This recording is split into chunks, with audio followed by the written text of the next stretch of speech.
அருமையானவர்களே, எப்படி இருக்கீங்க? சந்தோஷமாக இருக்கீங்களா?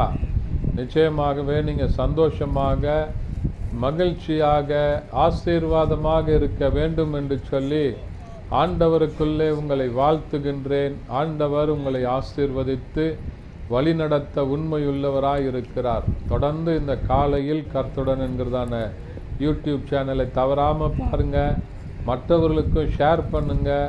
இந்த 3 நிமிடங்கள் மாத்திரம் வருகிற இந்த செய்தி அநேகருடைய வாழ்க்கையில் ஆசீர்வாதத்தையும் விடுதலையும் தருவதற்கு உண்மையுள்ளதாக இருக்கிறது. இந்த நாளின் தியானத்திற்கென்று சொல்லி நாம் தெரிந்து கொள்ளப்பட்ட வேத பகுதி பிலிப்பியருக்கு எழுதின நிருபம் 4ஆம் அதிகாரம் 4வது வசனம். ஒருவேளை எல்லாருக்கும் அநேகருக்கு தெரிந்த ஒரு வசனம். கர்த்தருக்குள் எப்பொழுதும் சந்தோஷமாய் இருங்கள், சந்தோஷமாய் இருங்கள் என்று மறுபடியும் சொல்லுகிறேன் என்று சொல்லி பரிசுத்த பவுல் பிலிப்பியருக்கு எழுதும்போது எழுதுகிற அருமையான வார்த்தைகளை பார்க்கிறோம். சந்தோஷமாய் இருங்கள் என்று மறுபடியும் சொல்லுகிறேன் என்கிறதான காரியங்களை பார்க்கிறோம். கிறிஸ்தவ விசுவாச வாழ்க்கையில் ஆண்டவர் நமக்கு தருகிறதான காரியம் என்னன்னு சொன்னால் சந்தோஷம், சமாதானம். இவைகளை இந்த உலகத்தில் அநேக காரியங்கள் சந்தோஷத்தை தருகிற மாதிரி இருக்கலாம், ஆனால் அவைகளெல்லாம் நிரந்தரமான சந்தோஷங்கள் இல்லை, நிரந்தரமான மகிழ்ச்சி இல்லை, நிரந்தரமான ஒரு விடுதலை கிடையாது. இந்த வசனம் இப்படியாக துவங்குகிறது, கர்த்தருக்குள் எப்பொழுதும் சந்தோஷமாயிருங்கள். ஆண்டவருக்குள்ள இருப்பதே ஒரு சந்தோஷம், அதுதான் சந்தோஷம்.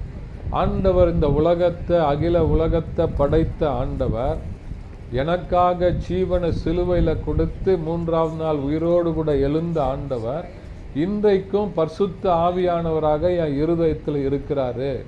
அவர் என்னோடு கூட இருக்கிறார் என்பது தான் உலகத்திலேயே இருக்கிற பெரிய சந்தோஷம். இந்த சந்தோஷம், கர்த்தருக்குள்ள இருக்கிற சந்தோஷம் நம்முடைய வாழ்க்கையில் வரும்போது, நம்முடைய வாழ்க்கையில் எப்படிப்பட்ட சூழ்நிலைகளாக இருந்தாலும் நம்ம என்ன பண்ண மாட்டோம், கலங்க மாட்டோம், கவலைப்பட மாட்டோம். ஏன்னு சொன்னால் உலகத்தில் இருப்பவனிலும் உங்களில் இருப்பவர் பெரியவர் அப்படின்னு சொல்லி வசனம் சொல்லுகிறது. அப்போ இந்த உலகத்தின் கவலைகள், பாடுகள், உபத்திரவங்கள் எதுவுமே நான் ஆண்டவருக்குள்ளே இருக்கிற என்னுடைய சந்தோஷத்தை அது பிரிக்க முடியாது. இதுதான் நம்முடைய கிறிஸ்தவ விசுவாச வாழ்க்கையின் நம்பிக்கை. இந்த சந்தோஷத்தில் நீங்களும் நானும் நிலைத்திருக்கும் போது இந்த உலகத்தின் காரியங்கள் எதுவாக இருந்தாலும் சரி, அந்த நித்தியமான சந்தோஷத்தில் இருந்து நம்மளை எடுத்து போடவே முடியாது. ஆகையினால கர்த்தருக்குள்ள வாழ்கிறது ஒரு சந்தோஷம்.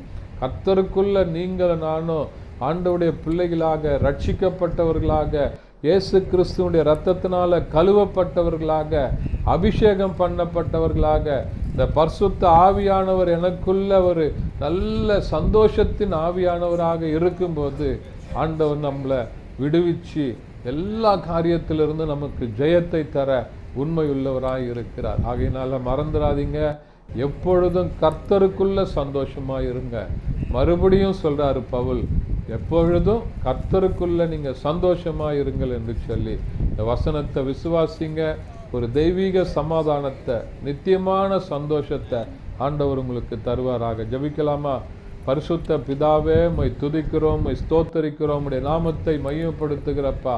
கர்த்தருக்குள்ள நாங்கள் எப்பொழுதும் சந்தோஷமா இருக்க கர்த்தர் எங்களை பலப்படுத்துவீராக.